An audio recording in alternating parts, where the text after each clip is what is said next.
Hello दोस्तों, ADS unit की जो पूरे 3 चैप्टर हैं वो 12 मार्क्स कंटेन करते हैं।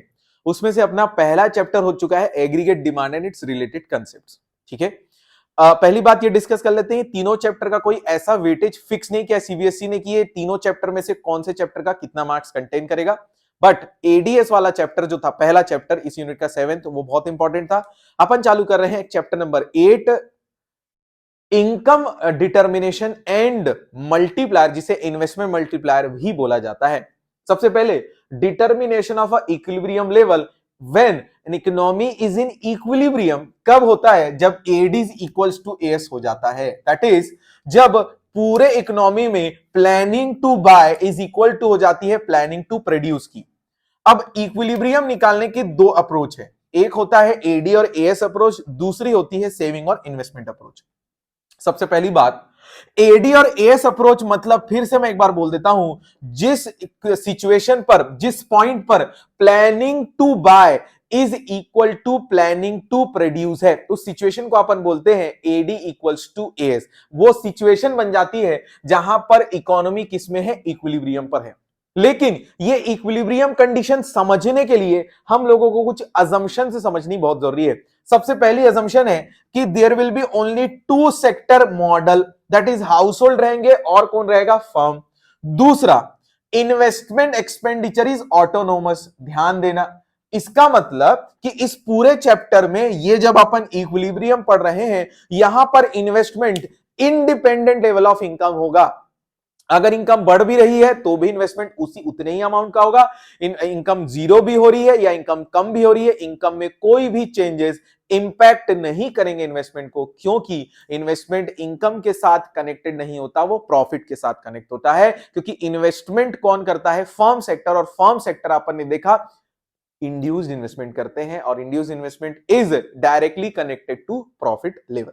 अब आगे चलते हैं, थर्ड और जो फोर्थ है, मैं इसे आप लोगों को जब मैं इक्विलिब्रियम पॉइंट पर आऊंगा, जब अपन डिस इक्विलिब्रियम की सिचुएशन को ठीक करेंगे, उस सिचुएशन में आपको समझाऊंगा थर्ड और फोर्थ अजम्पशन का क्या सिग्निफिकेंस है।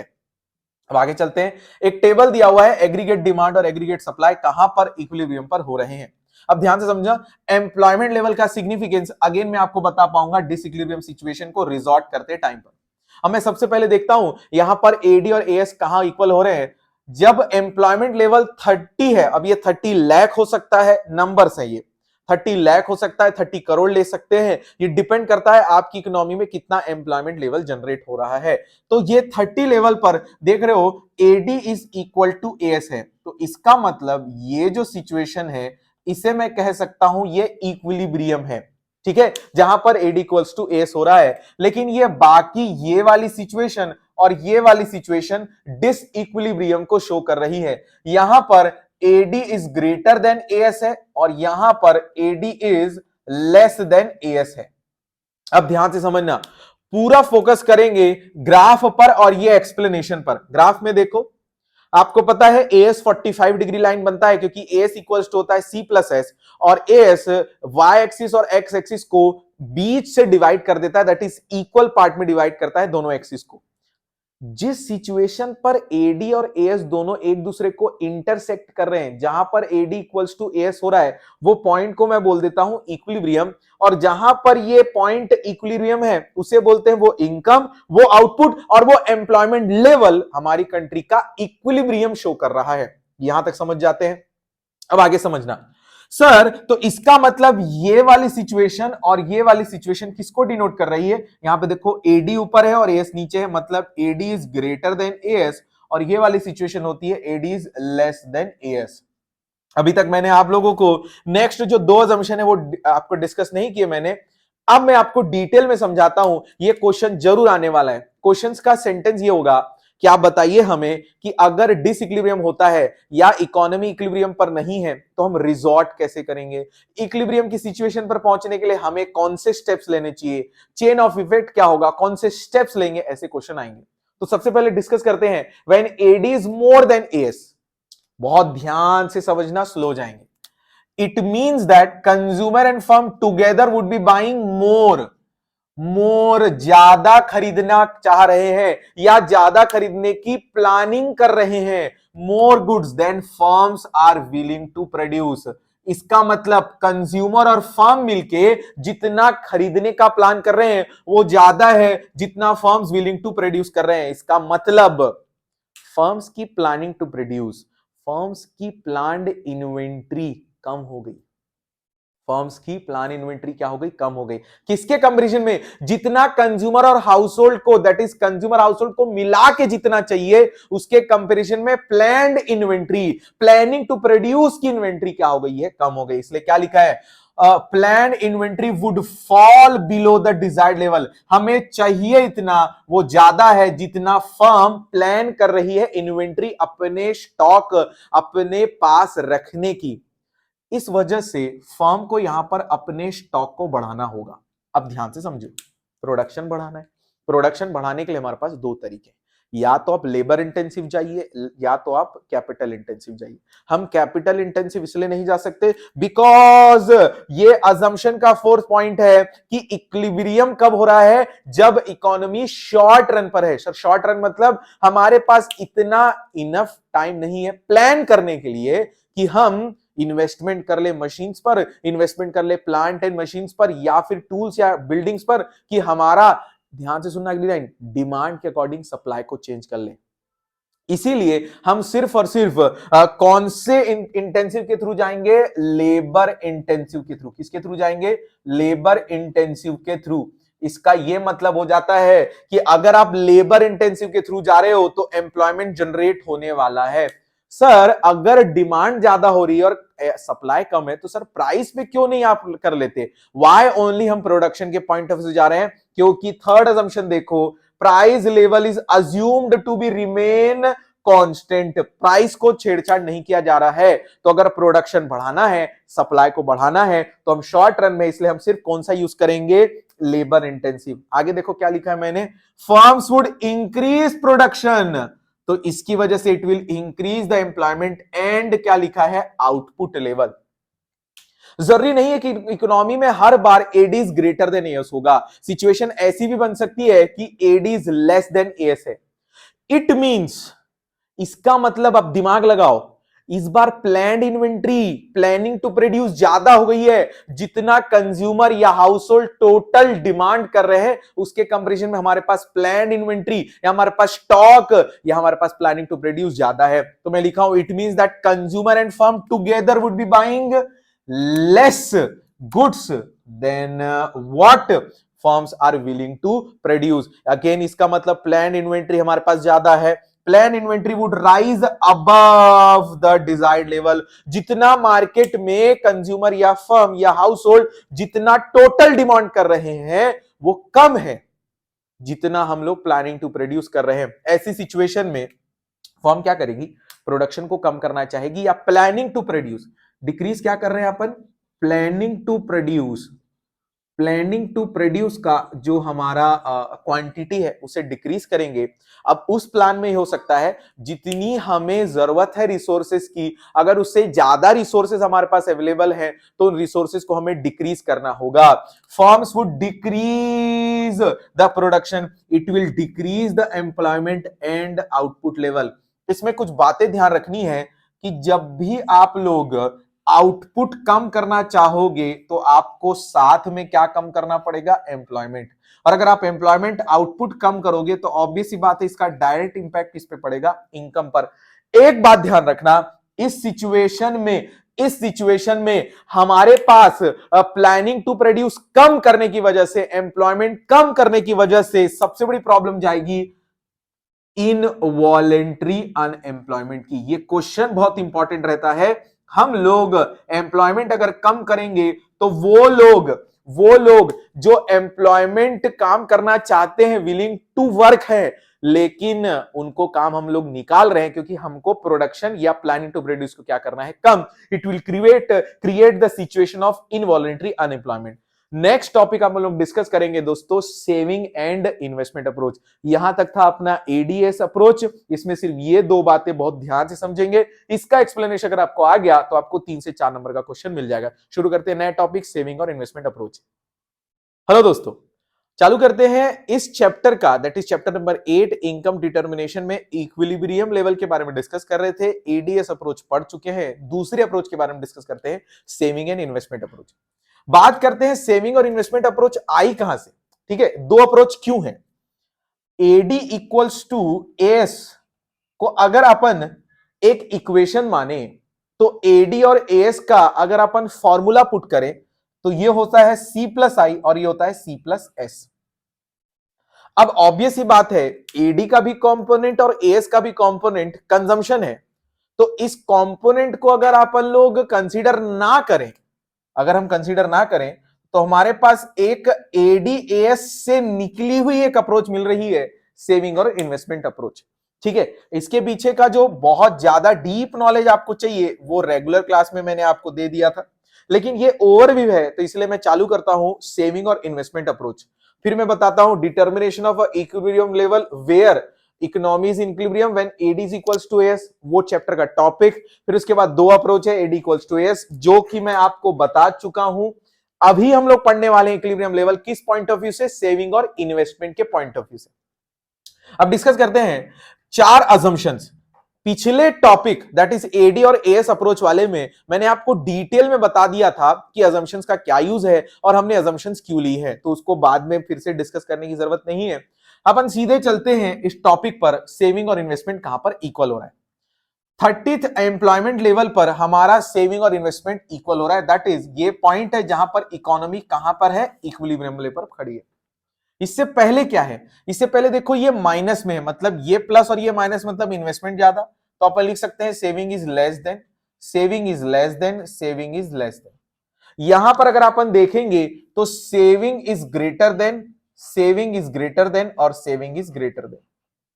अब ध्यान से समझो, हम इक्विलिब्रियम लेवल अचीव करना चाहते हैं। पहली बात ये क्वेश्चन बच्चों के मन में आता है कि सर हम लोग इक्विलिब्रियम लेवल अचीव क्यों करना चाहते हैं, तो कीन्स के हिसाब से ये कंट्री का इफेक्टिव डिमांड सिचुएशन है, जहां पर AD is equals to AS है या फिर saving is equals to investment है, ये कीन्स के हिसाब से इनकम आउटपुट एम्प्लॉयमेंट का बेस्ट सिचुएशन बनता है।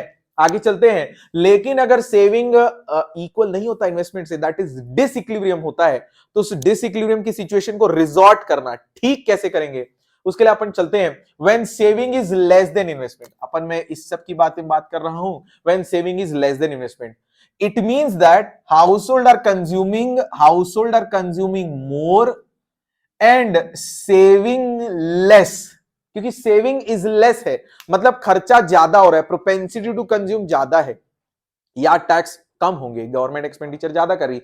ये सारे रीजन बन रहे हैं कि आप खर्चा ज्यादा कर रहे हो और सेव कम कर रहे हो, जो फर्म एक्सपेक्ट की थी आपसे।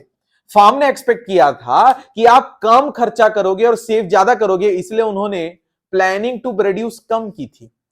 फर्म प्लान इन्वेंट्री जो थी उनकी कम हो गई, क्यों, क्योंकि फर्म्स ने एक्सपेक्ट किया था आप खर्चा कम करोगे और सेव ज्यादा करोगे। ठीक है, तो इसीलिए प्रॉब्लम ये हो गई कि प्लान्ड इन्वेंट्री ज्यादा हो गई, सॉरी कम हो गई। क्यों कम हो गई, सिंपल सा लॉजिक लगाओ, सेविंग लेस खर्चा ज्यादा, और हमने एक्सपेक्ट क्या किया था एज अ फर्म, हमने किया था कि आप खर्चा कम करोगे और सेव ज्यादा करोगे, इसलिए हमारा प्लानिंग टू प्रोड्यूस ज्यादा हो गया, प्लान इन्वेंट्री ज्यादा हो गया, इसलिए क्या लिखा है, plan inventory would fall below the क्या, डिजायर्ड लेवल। अब इस सिचुएशन में ऐसा हो गया कि आप लोग खर्चा ज्यादा कर रहे हैं तो आप लोग डिमांड ज्यादा कर रहे हैं और सेव कम कर रहे हैं, तो जितनी प्लान इन्वेंट्री है अब वो जो प्लान इन्वेंट्री है या जो डिजायर्ड लेवल से क्या हो चुकी है, कम हो चुकी है। अब अपन डिस्कस करते हैं इसको ठीक कैसे करेंगे। फर्म्स वुड इंक्रीज द, क्या लिखा है, प्रोडक्शन। अब प्रोडक्शन अगर आप बढ़ाने जाओगे तो आप लोगों को क्या जनरेट करना पड़ेगा, क्या इंक्रीज करना पड़ेगा, एम्प्लॉयमेंट। यहां पर बात आती है उस अजम्पशन की कि शॉर्ट रन में है, हम सिर्फ लेबर इंटेंसिव यूज कर पाएंगे, प्राइस को हम लोग छेड़छाड़ नहीं कर सकते। When saving is more than investment, अब यहां पर लॉजिक लगाओ, सेविंग ज्यादा है मतलब खर्चा क्या हो रहा है, कम हो रहा है। It means that households are consuming less than and saving more than what the firms expected them to. अब इसका मतलब हमने सोचा था कि चलो यार प्लान इन्वेंट्री ज्यादा बनाओ, प्लानिंग टू प्रोड्यूस ज्यादा बनाओ, क्योंकि हमको लग रहा है इस टाइम पर खर्चा जो है वो ज्यादा होने वाला है, लेकिन खर्चा कम हो गया। लोग सेविंग ज्यादा कर लिए, मतलब हमारी जो प्लानिंग टू प्रोड्यूस और प्लान्ड इन्वेंट्री है ना वो ज्यादा हो गई। हमने एक्सपेक्ट किया था कि लोग खर्चा कम करेंगे, सेव ज्यादा करेंगे, लेकिन ये तो सिचुएशन अलग ही हो गई। हमने सोचा था कि यार खर्चा बहुत सारा होने वाला होगा, लेकिन हो क्या गया, खर्चा कम हो गया और सेव लोग क्या करने लग गए, ज्यादा। इस सिचुएशन में plan inventory would rise above, जितना चाहिए उससे कहीं ज्यादा प्लानिंग टू प्रोड्यूस कर चुके हैं। Firms would decrease the production and it will decrease the employment and output. Simple सी बात है कि इस सिचुएशन में अगेन आप लोग अनएम्प्लॉयमेंट, कौन सा अनएम्प्लॉयमेंट, इनवॉलेंट्री अनएम्प्लॉयमेंट सिचुएशन आएगी। क्यों इनवॉलेंट्री अनएम्प्लॉयमेंट सिचुएशन आएगी? क्योंकि यहां पर हम लोग प्रोडक्शन कम करने के लिए जो रिसोर्सेज है, that is factors of production, उसमें जो लेबर है उसे कम करेंगे in order to decrease the production. मैं एक बार रिवाइज करा देता हूं, इसको खत्म करते हैं इस टॉपिक को। सेविंग लेस देन है मतलब खर्चा ज्यादा, सेविंग कम। तो फर्म ने सोचा था कि जो लोग हैं वो कम खर्चा करेंगे, सेव ज्यादा करेंगे, इसलिए उन्होंने प्लानिंग टू प्रोड्यूस कम की थी। अब प्लानिंग टू प्रोड्यूस कम की थी, लेकिन हम लोग आउट ऑफ सिलेबस आ गए, हमने खर्चा ज्यादा कर लिया और सेविंग्स कम कर ली। इसकी वजह से जो प्लान इन्वेंट्री है वो क्या हो गई, कम हो गई। अब यहां चलते हैं, when saving is more then investment, मतलब यहां खर्चा कम हो गया और सेविंग क्या हो गई, ज्यादा हो गई। लेकिन एक्सपेक्टेशन क्या थी कि खर्चा क्या होगा, ज्यादा होगा और सेविंग कम होगी, तो हमने ज्यादा बना दिया, लेकिन आप लोगों ने उतनी डिमांड ही नहीं की, तो हमारी प्लान इन्वेंट्री बहुत ज्यादा हो गई। इस टॉपिक में आपको सबसे ज्यादा इंपॉर्टेंट ध्यान रखना है, जो हमने दोनों टॉपिक अभी तक डिस्कस किए, एडीएएस और सेविंग और इन्वेस्टमेंट अप्रोच, इन दोनों ही सिचुएशन में आपको एक ही चीज ध्यान रखनी है, रिजॉर्ट, दैट इज डिसइक्विलिब्रियम को ठीक कैसे करते हैं। तो दोस्तों नया टॉपिक शुरू करते हैं अपन लोग। नया टॉपिक होगा इन्वेस्टमेंट मल्टीप्लायर की वर्किंग, और उसके बाद जो टॉपिक होगा उसमें हम लोग के बारे में डिस्कस करेंगे। तो चलिए दूसरे टॉपिक पर चलते हैं। Thank you. हेलो दोस्तों, चैप्टर नंबर 8 कंटिन्यू चल रहा है। इसमें हम लोग डिस्कस करने वाले हैं the most important topic of the whole syllabus of macroeconomics, investment multiplier. अगर आपने इन्वेस्टमेंट मल्टीप्लायर का क्वेश्चन प्रैक्टिकल वाला नहीं किया है, आप सीधा 4 से 6 नंबर छोड़कर जा रहे हैं, क्योंकि इससे एक श्योर शॉर्ट क्वेश्चन आने वाला है, आते रहेगा। इन्वेस्टमेंट मल्टीप्लायर का पहले कंसेप्ट समझते हैं, इन्वेस्टमेंट मल्टीप्लायर होता क्या है। As per Keynes, he believes that an initial increment in investment increases the final income by many times. अब देखो, इन्वेस्टमेंट मल्टीप्लायर का कंसेप्ट ये है, पहली बात तो वर्ड्स पे जाओ, इन्वेस्टमेंट मल्टीप्लायर, इन्वेस्टमेंट कितनी बार मल्टीप्लाई होने वाला है। अब वो कौन किसको मल्टीप्लाई करेगा, सर मल्टीप्लाई होने के बाद वैल्यू क्या आएगी, ये सारी चीजें अभी डिस्कस करेंगे। मल्टीप्लायर क्या एक्सप्लेन करता है, मल्टीप्लायर बता क्या रहा है, multiplier explain how many times the income increases as a result of increment in investment. अब ध्यान से समझो, as a result of increase in क्या लिखा है, इन्वेस्टमेंट। सर हम लोगों को एक चीज समझ नहीं आ रही है कि इन्वेस्टमेंट और इनकम का यहां पर बीच में क्या रिलेशन है। ध्यान से सुनना, अगर इकोनॉमी में कोई भी सेक्टर खर्चा करेगा, तो जब खर्चा होगा इसका मतलब वो किसी पर खर्चा कर रहा है, कंज्यूमर किसी के गुड्स पर, फर्म किसी के मटेरियल, रॉ मटेरियल, मशीन पर, गवर्नमेंट किसी भी प्रोग्राम पर, रेस्ट ऑफ द वर्ल्ड किसी के इंपोर्ट और एक्सपोर्ट गुड्स पर। बेसिकली ये 4 सेक्टर मिलकर अगर खर्चा करेंगे तो किसी पर खर्चा करेंगे, मतलब पैसा उठ के कहीं गया। तो अगर सेक्टर ए मुझ पर खर्चा कर रहा है तो मेरे लिए तो वो इनकम हुई ना। तो ये पूरा कंसेप्ट, ये जो पूरा मल्टीप्लायर है, ये किस बात पे डिपेंड करता है, one persons expenditure. One persons expenditure is another persons income. एक इंसान का खर्चा दूसरे की क्या बनती है, इनकम। तो सर इसका लॉजिक इससे क्या कनेक्शन है, इसको मिला के देखते हैं। क्या लिखा है, multiplier explain how many times the income increases as result of increase in investment.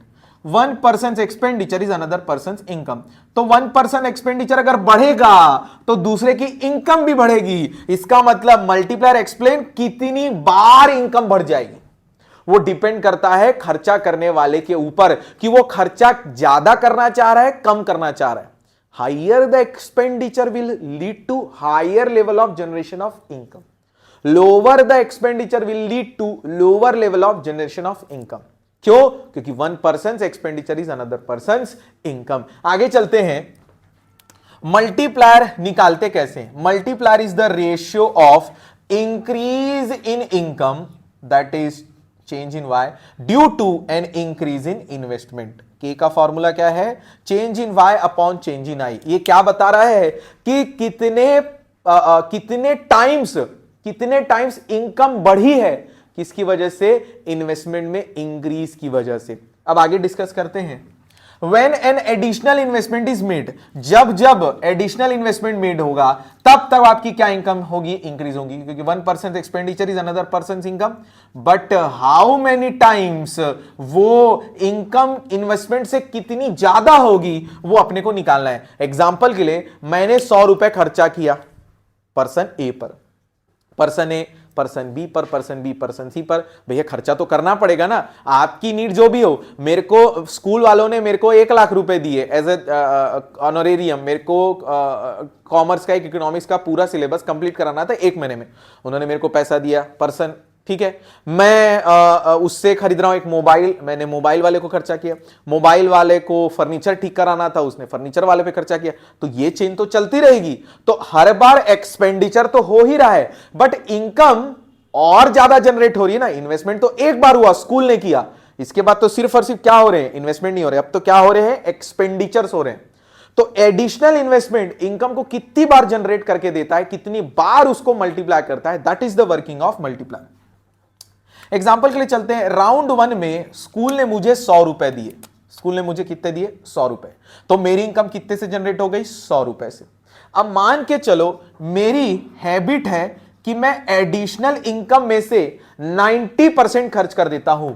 Additional income में से 90% खर्च कर देता हूं और एडिशनल इनकम का मात्र 10% ही सेव करता हूं। सर इनके बीच क्या रिलेशन है? 2 मिनट बाद बताऊंगा इनके बीच रिलेशन क्या है। अब आगे चलते हैं, इनिशियल इन्वेस्टमेंट कितना हुआ? 100। तो मेरी इनकम कितने से जनरेट हुई? 100। मेरा खर्चा हर बार एडिशनल इन्वेस्टमेंट का कितना होता है? 90। ध्यान से समझना, मेरा खर्चा, मैंने मोबाइल परचेस किया 90 का, अब 90 किसी दूसरे इंसान की क्या बन जाएगी? इनकम। अब वो इंसान, पूरे कंट्री में 90% ही लोग खर्चा कर रहे हैं, मतलब पूरे कंट्री में जितने भी लोग हैं वो अपने इनकम का कितना परसेंट खर्चा करते हैं? 90%। मोबाइल वाले की फिर इनकम जनरेट हो गई 90, वो फिर इसका 90% क्या करेगा? खर्च।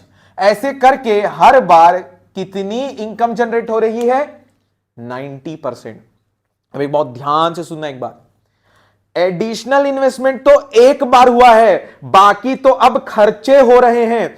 क्यों? When an additional investment is made, then income increases is more than, या बहुत ज्यादा जनरेट होती है इंक्रीज इन्वेस्टमेंट से। क्यों? क्योंकि हर बार आदमी जब इनकम जनरेट होती है तो वो उसका कुछ पोर्शन खर्च करता है, वो उसका कुछ पोर्शन खर्च करता है। हर बार ये कंजम्पशन एक्सपेंडिचर बढ़ते जा रहा है, हर बार इनकम लोगों की जनरेट होती जा रही है। अब आगे, सर एमपीसी का और एमपीएस का क्या रिलेशन, यहां पर जो हम लोग कंसेप्ट निकाल रहे हैं, ध्यान से समझो।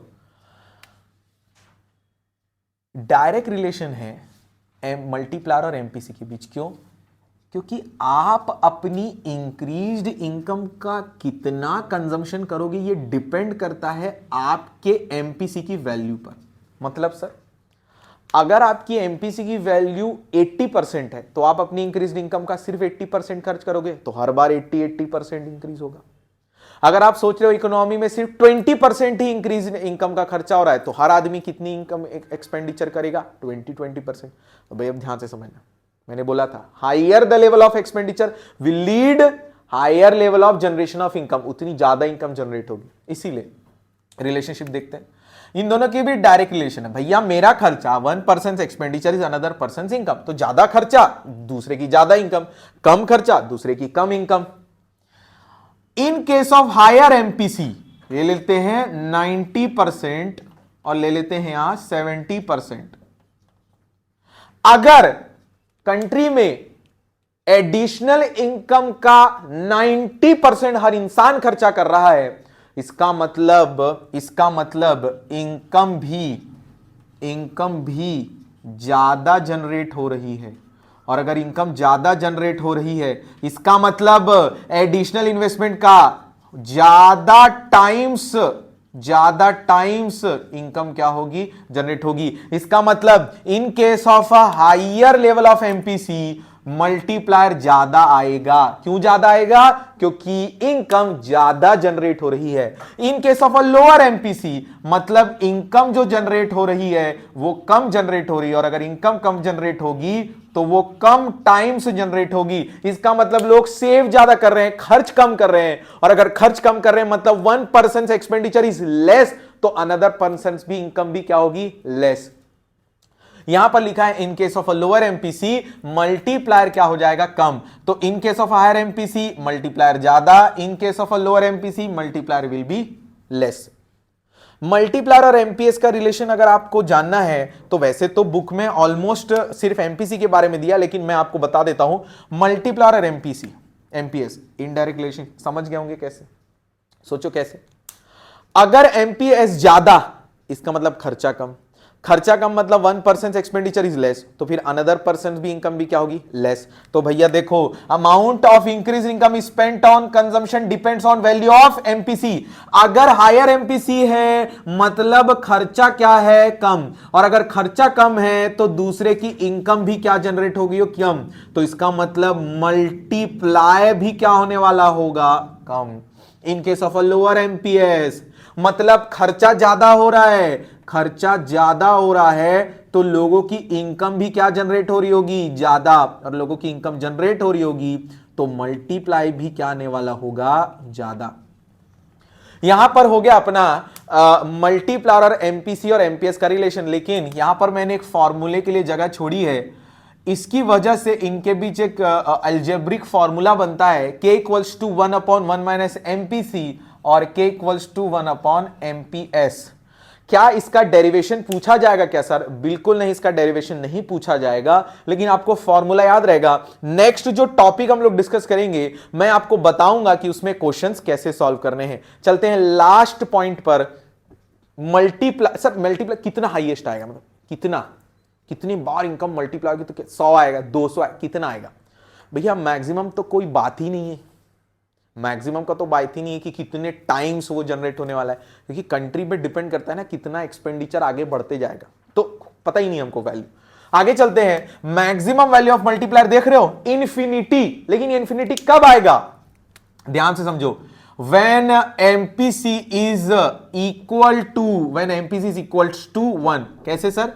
k equals to 1/1 minus MPC, इसमें डाल देते हैं अपन value k equals to 1/1 minus 1, तो इसका मतलब ये वैल्यू आ गई k equals to 1/0।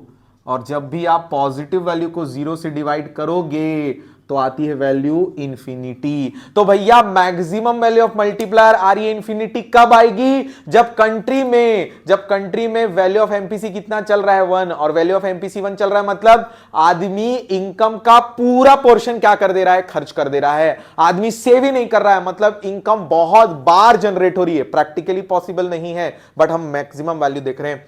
minimum value of multiplier is 1 when k equals to 1/1 minus MPC।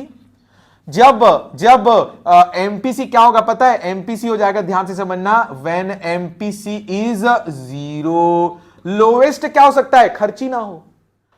Highest खर्चा कर रहे थे, पूरा खर्चा कर रहे थे, यहां पर खर्चा ही नहीं कर रहे हैं, एडिशनल इनकम खर्चा ही नहीं हो रही, तो k equals to 1 minus 1 MPC की जगह 0, it will lead to 1/1, it will lead to k equals to 1/1 से कितना आ जाएगा, 1 आएगा। इसका मतलब लोवेस्ट मल्टीप्लायर एक ही टाइम जनरेट होगी। कब जनरेट होगी? जो मैंने इन्वेस्टमेंट किया वही उसकी इनकम जनरेट होगी, क्योंकि उसके बाद तो खर्चा ही नहीं हो रहा है, तो 1 टाइम जनरेट हुई। लेकिन कितने टाइम वो मैक्सिमम हो सकती उसका कोई भरोसा नहीं है, कितने बार वो खर्चा होगा, इसलिए इंफिनिटी। ध्यान रखेंगे इस टॉपिक के बाद जो हम लोग डिस्कस करने वाले हैं कि क्वेश्चंस कैसे बनाना है, वो टॉपिक को जरूर देखेंगे। इस टॉपिक में आपको रिवाइज करा देता हूं। सबसे इंपॉर्टेंट है मल्टीप्लायर, एडिशनल इन्वेस्टमेंट कितने बार एडिशनल इंक्रीज इनकम को मल्टीप्लाई करता है, वो है 1% expenditure is another person income. ये अगर आपको याद नहीं रहेगा, नहीं समझ में आएगा। एंड द मोस्ट इंपॉर्टेंट बात, मैक्सिमम वैल्यू ऑफ मल्टीप्लायर और minimum value of multiplier. Relationship में याद रखना है मल्टीप्लायर और एमपीसी के बीच डायरेक्ट है, एमपीसी ज्यादा खर्चा ज्यादा इनकम ज्यादा, एमपीएस के बीच इनडायरेक्ट है, एमपीएस ज्यादा तो लोगों का खर्चा कम तो सेविंग ज्यादा मतलब लोगों की इनकम कम जनरेट। यहां पर खत्म करते हैं दोस्तों ये वाला टॉपिक, डिस्कस करते हैं next topic that would be question कैसे बनाते हैं, क्वेश्चन को कैसे प्रैक्टिस करना है, समझना कैसे वो बनाएंगे और वहां पर चैप्टर खत्म करेंगे। ठीक है दोस्तों, थैंक यू।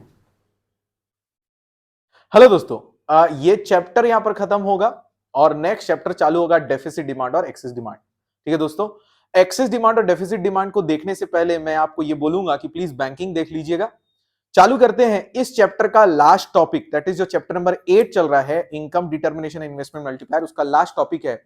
सबसे पहले मैं आपको बताता हूं कि इन्वेस्टमेंट मल्टीप्लायर के क्वेश्चंस में प्रोसीड कैसे करना है। सबसे पहले 3 टाइप के क्वेश्चन आएंगे, पहले मैं वो बता देता हूं।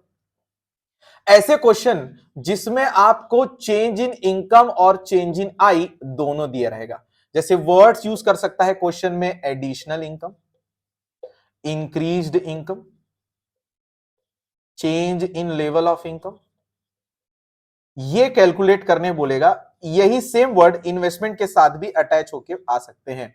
तो आपको क्वेश्चन आ सकता है एडिशनल इनकम निकालने बोलो, इंक्रीज इन इनकम या change in level of income. दूसरे क्वेश्चन जो आएंगे उसमें आप लोगों को k equals to change in I और चेंज इन वाई, इनमें से कोई एक वैल्यू मिसिंग होगी। k equals to change in Y और चेंज इन आई के क्वेश्चंस में कोई एक वैल्यू मिसिंग होगी, चाहे वो चेंज इन वाई हो सकता है या चेंज इन आई हो सकता है। अब ध्यान से समझो, ऐसे क्वेश्चन में आपको सबसे पहले तो k कैलकुलेट करना होगा। सबसे पहले तो आपको k कैलकुलेट करना होगा। k कैलकुलेट करने के लिए आपके पास 2 तरीके हो सकते हैं। क्वेश्चन में या तो पहचानिए एमपीसी दिया है क्या, या पहचानिए एमपीएस दिया है क्या। अगर आपको एमपीसी दिया है तो 1 माइनस एमपीसी करके k पे पहुंचिए, अगर एमपीएस दिया है तो 1 अपॉन एमपीएस k करके k पर पहुंचिए। फिर k में वैल्यू पुट करिए और इन दोनों में से जो वैल्यू दी है उसको लेकर बैलेंसिंग फिगर में वो वैल्यू निकाल लीजिए जो आपको क्वेश्चन में निकालने बोल रहा है। अब तीसरा क्वेश्चन यह हो सकता है कि क्वेश्चन में आपको पहले एमपीसी एंड एमपीएस कैलकुलेट करने बोले, एमपीसी एमपीएस कैलकुलेट करने के बाद दूसरे स्टेप में आएगा वो आपको निकालने बोलेगा के, सेम फॉर्मूला, और फिर जाकर आप के निकालोगे, that is change in Y और चेंज इन आई में से कोई एक वैल्यू अगर आपको दे देगा तो फिर आप क्या कैलकुलेट कर लोगे, के। तो 3 टाइप के क्वेश्चन हो गए। जब सब चीजें दी हैं आप ये 3 नंबर के क्वेश्चन आ जाएंगे। मुझे लगता है ज्यादातर ऐसे क्वेश्चन आएंगे जिनमें आपको कैलकुलेट करना पड़ेगा मल्टीप्लायर को पहले, और वो भी एमपीसी और एमपीएस के थ्रू, और हो सकता है कभी कभी आपको एमपीसी और एमपीएस निकालने बोले, उसके बाद आप के निकालो, के निकालने के बाद आप चेंज इन आई और चेंज इन वाई पे आ पाओ। चलते हैं अगला टॉपिक, इक्विलिब्रियम लेवल। कीन्स के हिसाब से तो इक्विलिब्रियम लेवल हम लोग पढ़ रहे हैं, लेकिन जो पुराने इकोनॉमिस्ट थे, दैट इज कीन्स से पहले, वो कहते थे कि इक्विलिब्रियम लेवल सिर्फ और सिर्फ फुल एम्प्लॉयमेंट पर ही हो सकता है। मतलब इक्विलिब्रियम लेवल तो तभी अचीव हो पाएगा ना जब कंट्री में जितने भी लोग डिमांड कर रहे हैं वो इक्वल हो जाए जितना प्लानिंग टू प्रोड्यूस है। तो मॉडर्न इकोनॉमिस्ट होने के नाते कीन्स ने बोला ये थ्योरी गलत है, क्योंकि फुल एम्प्लॉयमेंट तो 3 जगह पे हो सकता है। दैट इज कब हो सकता है, फुल एम्प्लॉयमेंट पर। दैट इज फुल एम्प्लॉयमेंट मैंने पिछले टॉपिक में आपको बताया। फुल एम्प्लॉयमेंट मतलब जहां पर सभी जितने लोग willing to work and able to work है सबको जॉब मिल रहा है, तो ये हो जाता है ये क्या हो जाता है, फुल एम्प्लॉयमेंट का equilibrium level. That is when AD is equals to S, कौन से लेवल पर, फुल एम्प्लॉयमेंट लेवल पर। अब मॉडर्न इकोनॉमिस्ट होने के नाते कीन्स ने बोला कि ये अंडर एम्प्लॉयमेंट पर भी हो सकता है। ये जो डिफरेंस है ये किस चीज को शो कर रहा है कि इतने लोगों को अभी जॉब नहीं मिली है, they are willing to work, they are able to work, but they are not getting the job. Reason 2 हो सकते हैं, या तो जो फर्म्स है वो डिमांड के अकॉर्डिंग सप्लाई कर रही है, दैट इज वो प्लानिंग टू बाय के हिसाब से ही प्लानिंग टू प्रोड्यूस पे है, इसलिए उन्होंने उतने रिसोर्सेस एम्प्लॉय नहीं किए, या फिर कंट्री में इतनी एम्प्लॉयमेंट अपॉर्चुनिटी है ही नहीं। तो इसीलिए एडी इक्वल्स टू एस जो है वो पहले ही हो गया इक्विलिब्रियम पर।